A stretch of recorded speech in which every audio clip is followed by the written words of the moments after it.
হাঁচিয়লি road সহযোগ কৰিছে। Absorb खुजली नहीं एब्जॉर्ब करो। মই আপোনাক শেষবাৰৰ বাবে এটা কথাই কৈছোঁ, অনন্যাবাই বৰ্মা বৌ আৰু প্ৰিয়মৰ মনত কষ্ট দিব নোৱাৰাৰ বাবে আপোনাৰ নামটো ইমান দিনে কোৱা নাই।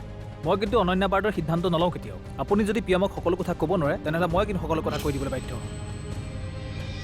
প্ৰিয়মে উকিলজনক মাতিছে, পুলিচো আহিব তোমাক সোধপোছ কৰিবলৈ, কিন্তু আশা কৰোঁ মোৰ আগত কোৱাৰ দৰে চালে বেৰে কোবোৱা কথা তেওঁলোকৰ আগত নোকোৱা।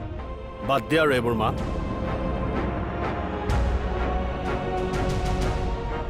কোনো দৰকাৰ নাই এইবোৰ কেছ কৰিবলৈ। অনন্যাৰ অপৰাধী তোমালোকৰ চকুৰ সন্মুখত আছে মা। মই মানিছোঁ মই অমৰক খুন্দিয়াইছিলোঁ, কিন্তু সেই সকলোবোৰ মোৰ ইচ্ছাকৃত নাছিল মা। এই সকলোবোৰ ইমান হঠাতে হৈ গ'ল যে মই একো কৰিবলৈ সুবিধাই নাপালোঁ।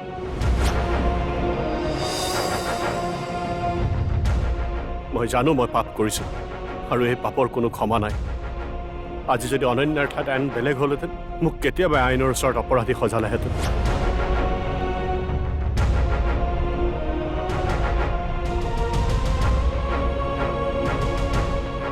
কিন্তু তাই ঘৰখনৰ কথা চিন্তা কৰি সকলোবোৰ সহ্য কৰি গ'ল।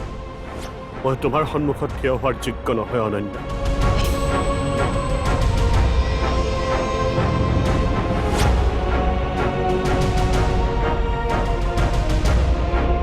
তুমি মোক যি শাস্তি দিয়া তাত মোৰ কোনো আপত্তি নাই, খালি আমাৰ ঘৰখনক বেয়া পাই নাথাকিবা। মই কৰা পাপৰ প্ৰায়চিত্য কৰিব লাগিছিল মই, কিন্তু আজি মোৰ ভাইটিয়ে পাপৰ প্ৰায়চিত্য কৰিব লগা হৈছিল।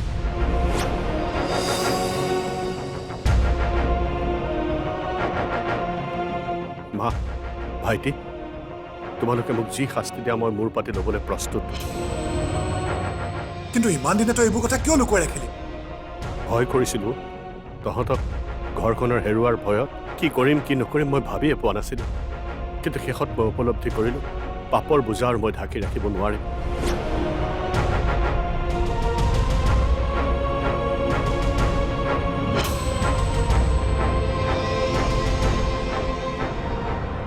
মই মানিছোঁ মোৰ বাবে তোমালোকৰ বহুত কষ্ট হৈছে, কিন্তু মই কি কৰিম মা, মোৰ বহুত ভয় লাগি গৈছে।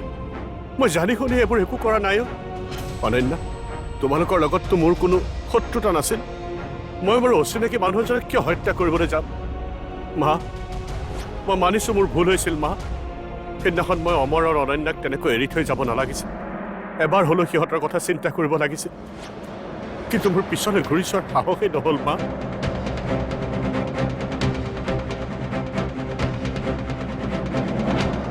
তুমি মোক ক্ষমা কৰি দিবানে মা? ক্ষমা কৰি দিবানে?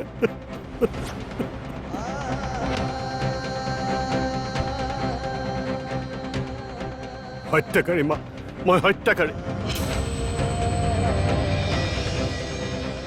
মই এজন হত্যাকাৰী মা। এইবোৰ আদৰ্শ মই ঘৰৰ পৰা পোৱা নাছিলোঁ। মই নিজৰ ইচ্ছামতে কৰি আছিলোঁ এইবোৰ। মা দেউতাৰ আদৰ্শটো প্ৰিয়মেতো পাইছে। তুমি প্ৰিয়মৰ গাত দেখিছা?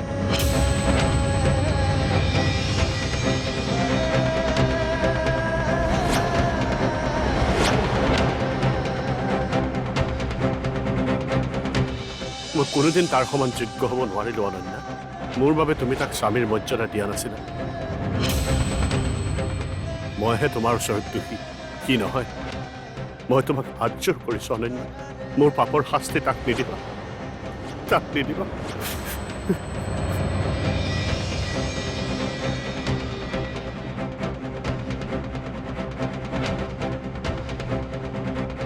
নিহা, নিহা, মোৰ তোমাৰ ওচৰতো ক্ষমা খোজাৰ যোগ্যতা নাই। তুমি ইমান দিনে কৰি অহা মৰম সন্মানখিনি মই কোনোদিনা উপলব্ধিয়ে নকৰিলোঁ। তুমি মোৰ বাবে যিমানখিনি কৰিছা মই তোমাক কোনোদিনাখনে সন্মানেই নজনালোঁ। মই মহা পাপ কৰিছোঁ তোমাৰ ওচৰত। তুমি মোক কোনোদিন ক্ষমা নকৰিবা নিহা। মই আইনৰ আগত সকলো সঁচা কথা কম। মই জানো মোৰ শাস্তি কি হ'ব। নিহা, তোমাক খালি এটাই অনুৰোধ,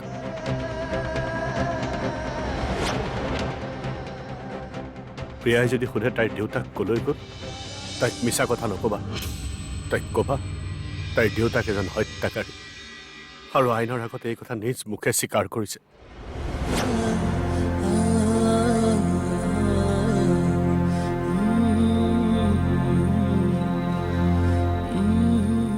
চাচোন ভাইটি, চাচোন তই, যিজনী অনন্যাক মই বিধৱা সজালো, সেইজনী অনন্যাক তই সেন্দুৰ পিন্ধালি তই কিমান মহান এনেকুৱা নহয় যে মই চেষ্টা কৰা নাছিল কিন্তু মোৰ চেষ্টা সকলোবোৰ ভুল হৈ গ'ল ভাই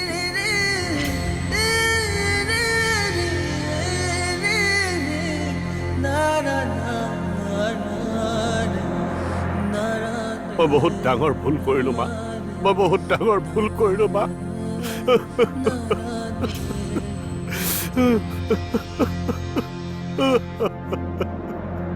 ওলাই যা তই ঘৰৰ পৰা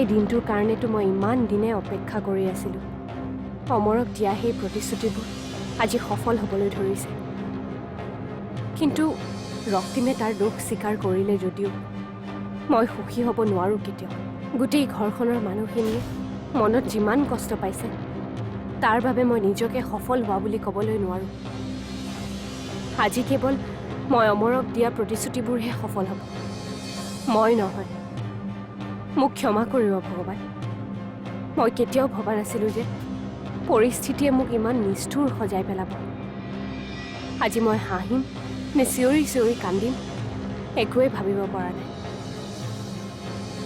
মোক উচিত বাট দেখুৱাবা ভগৱান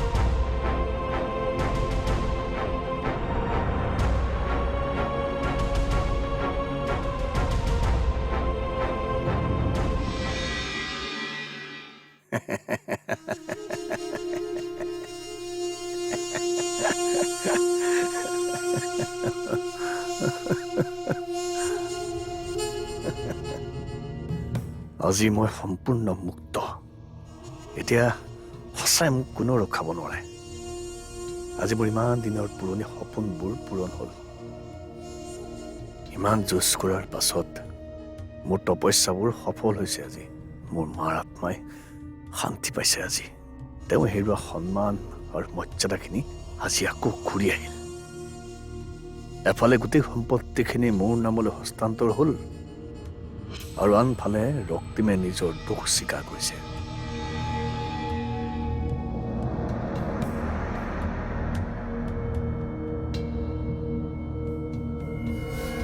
এতিয়া অন্তত মই সিহঁতক চুলিত ধৰি কটিয়াই উলিয়াব পাৰিম ঘৰৰ পৰা মোৰ মাক কৰা প্ৰতিটো অপমানৰ পুতক তুলিম মই পাৰ কৰা প্ৰতিটো উজাগৰ ৰাতিৰ হিচাপ হ'ব আজিৰ পৰা এতিয়া মাত্ৰ ৰক্তিম জেললৈ যোৱাৰ বাবে অপেক্ষা কৰিব লাগিব সিটো ঘৰৰ মানুহৰ ওচৰত হৈ কাঢ়িছে এতিয়া তাক আইনৰ সন্মুখলৈ আনিবলৈ বাকী তাৰ পাছত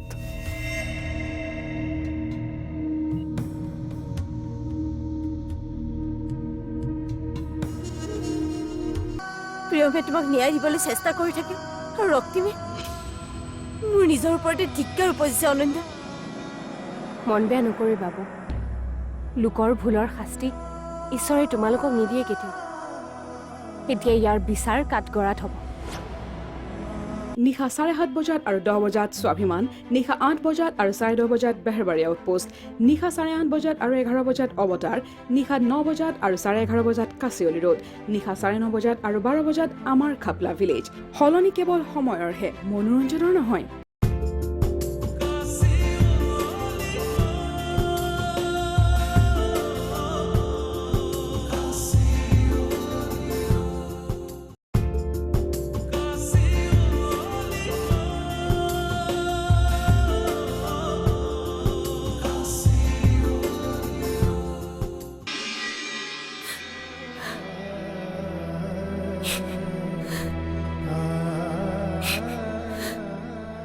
মই তোমাৰ এই দুখখিনি কেতিয়াও চাব খোজা নাছিলোঁ বৌ। তুমি মোৰ কাৰণেই যুঁজ দি আছিলা সদায়, আৰু মই অনিচ্ছা সত্বেও তোমাক ইমান কষ্ট দিব লগা হ'ল। ভুল নুবুজিবা মোক বৌ।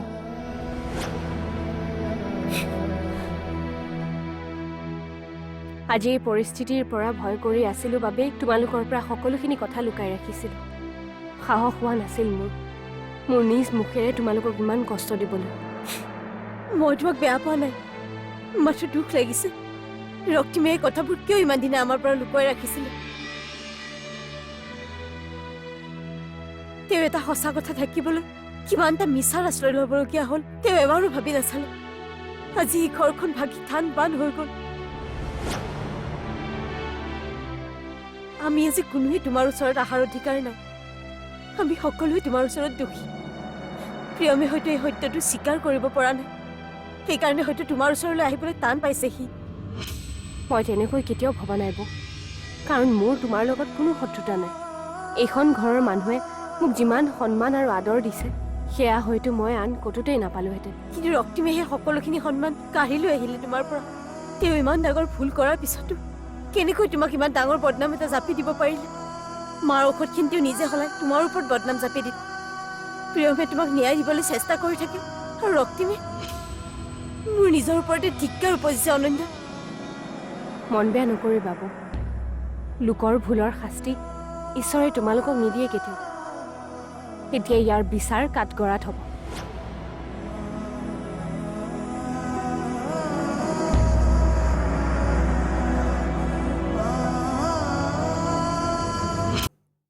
বৌ, বিশ্বাস কৰা তুমি মোক। বায়ে দাদাকো জনাইছে কথাবোৰ। ঈশ্বৰক মই কি বুলি ধন্যবাদ জনাম, ভাষাই বিচাৰি পোৱা নাই। ইমান কষ্টৰ মূৰত অনন্যাজনীক যে ন্যায় দিলে আজি মই কিমান আনন্দ পাইছো, কেনেকৈ বুজাম তোমাক? মই বুজি পাইছো বৌ। আজিৰ এই দিনটোৰ বাবে আমি 2 বছৰ ধৰি অপেক্ষা কৰি আছিলো। কিমান কষ্টৰে কটাব লগীয়া হৈছে সেই সময়বোৰ। আজি এই কষ্টৰ ফলত আমি সফল হৈছো। আজিহে চাগে অমৰৰ আত্মাই শান্তি পাইছে। তাৰ অপৰাধীয়ে যে নিজৰ দুখ স্বীকাৰ কৰিলে। কিন্তু বাৰ এই প্ৰতিশ্ৰুতিবোৰ পূৰণ হোৱাৰ আঁৰত ভিন্দুৰো বহুত অৱদান আছে। আমি তেওঁক কিন্তু কেতিয়াও পাহৰি যাব নোৱাৰো, কাৰণ ভিন্দু ইমান দিনে কষ্ট নকৰা হলে তেওঁ কেতিয়াও নিজৰ দুখবোৰ হৈ নাকাৰিলেহেঁতেন। হয় দিয়া, প্ৰিয়মলে মোৰ বেয়াই লাগিছে। সি চাগে অনন্যাৰ ওচৰত কম লাজ পাইছেনে? এই ঘটনাটোৰ পিছত অনন্যা আৰু প্ৰিয়মৰ সম্পৰ্কটোৰ মাজত একো সমস্যা নহ'লেই হ'ল আৰু ভগৱান। সিহঁতৰ ঘৰৰ অৱস্থা বিৰাটেই বেয়া। কোনো কাৰো মুখলেই চাব পৰা নাই, আৰু প্ৰিয়ম ভিন্দু কালিৰ পৰা বাৰ সন্মুখলেই অহা নাই। ৰক্তিম ক'ত আছে? মাকে তেওঁক ঘৰৰ পৰা উলিয়াই দিছে। কি? এতিয়া তুমি এনেকৈ ভাঙি পৰিলে নহ'ব বৌ। প্ৰিয়াৰ ভৱিষ্যতটো তোমাৰ ওপৰত নিৰ্ভৰ কৰিব। তাইৰ কথা চিন্তা কৰিয়েতো মই নিজকে চম্ভালি ৰাখিব পাৰিছো। মই তোমাক এটা অনুৰোধ কৰিব, তাইক তুমি এতিয়াই সকলোবোৰ কথা কৈয়ে দিবা। তাই জনা বুজা হোৱাৰ পিছত সকলোখিনি কথা কৈ দিবা তাইক। নহ'লে এইবোৰ কথা তাইৰ ওপৰত ভাল প্ৰভাৱ নেপেলাব। তাইক এতিয়া এইবোৰৰ পৰা আঁতৰাই ৰাখিব লাগিব। মই এতিয়াই দেউতাকৰ কথাটো তাইৰ আগত ক'ব নোৱাৰো অনন্যা। তুমি যেনেকৈ আমি দুখ পাম বুলি কথাবোৰ আমাৰ আগত কোৱা নাছিলা, ময়ো কেতিয়াও তাইৰ আগত দেউতাকৰ কথাবোৰ ক'ব নোৱাৰিম। হ'ব দিয়া বৌ, সেইবোৰ কথা আমি সময়ত চিন্তা কৰিম। এতিয়া ব'লা কিবা এটা খাই লোৱা। এনেকৈ নোখোৱা নেমেলাকৈ থাকিলে গা আৰু বেয়া লাগিব। প্ৰিয়ম ক'ত আছে? ফোন কৰিছিলা নেকি? নাই কৰা। পাৰিলে প্ৰিয়মক ফোন কৰি ককাই ক'ত আছে এবাৰ খবৰ ল'বলৈ ক'বাচোন। মই আৰু সহ্য কৰিব নোৱাৰো ভগৱান। মই কেতিয়াও এনেকুৱা এটা পৰিস্থিতিৰ মাজত সোমাই পৰিম বুলি ভবা নাছিলো।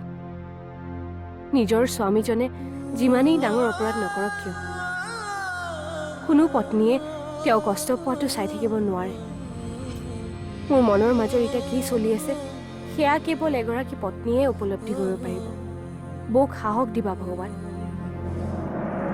কিন্তু এটা কথা প্ৰীতি, মাকে হয়তো তাক ক্ষমা নকৰিব, নহ'লে তাক কেতিয়াও ঘৰৰ পৰা উলিয়াই নিদিলেহেঁতেন। কি ক'লা তুমি? নিশা 7:30 বজাত আৰু 10 বজাত স্বাভিমান, নিশা 8 বজাত আৰু 10:30 বজাত বেহৰবাৰী আউটপোষ্ট, নিশা 8:30 বজাত আৰু 11 বজাত অৱতাৰ, নিশা 9 বজাত আৰু 11:30 বজাত কাচিয়লি ৰোড, নিশা 9:30 বজাত আৰু 12 বজাত আমাৰ খাপলা ভিলেজ। সলনি কেৱল সময়ৰহে, মনোৰঞ্জনৰ নহয়।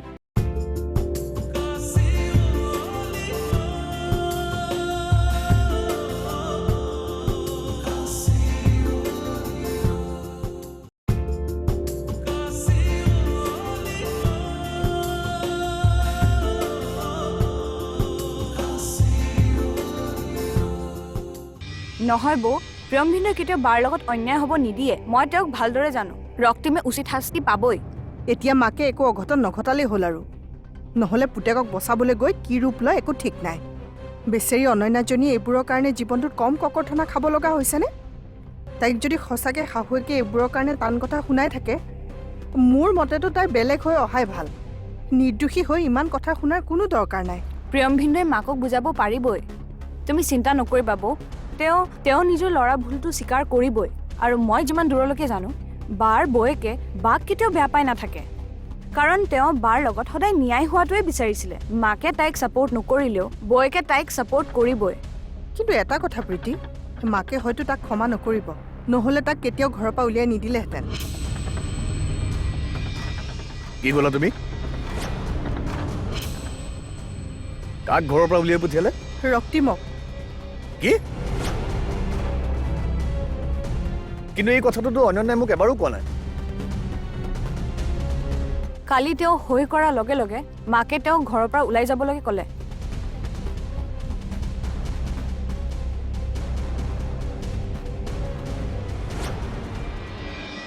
নাই, মই অমৰক ন্যায় দিয়ায়ো সুখী হ'ব নোৱাৰিম কেতিয়াও।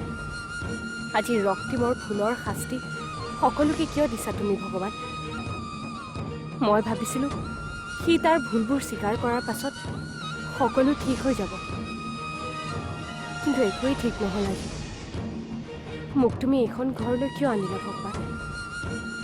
কিয় ইমান আপোন কৰি পেলালা এওঁলোকক, যাৰ বাবে আজি এওঁলোকৰ এই কষ্টবোৰ সহ্য কৰিব পৰা নাই?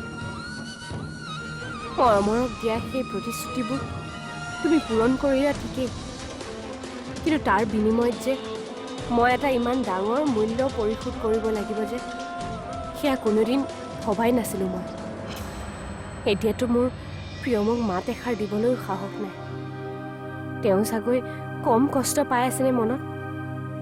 তেওঁক ভালদৰে বুজি পাবলৈ সুযোগেই নাপালোঁ মই। প্ৰিয়মে মোৰ বাবে ইমানখিনি কষ্ট কৰাৰ পাছতো মই আজি মোৰ সন্মুখত তেওঁক নিজকে দোষী বুলি ভাবিবলৈ বাধ্য নকৰাবা ভগৱান। সহ্য কৰিব নোৱাৰিম মই। কিবা খবৰ পাইছিলা নেকি অনন্যা? নাই বৌ, তেওঁৰ ফোনেই লগা নাই।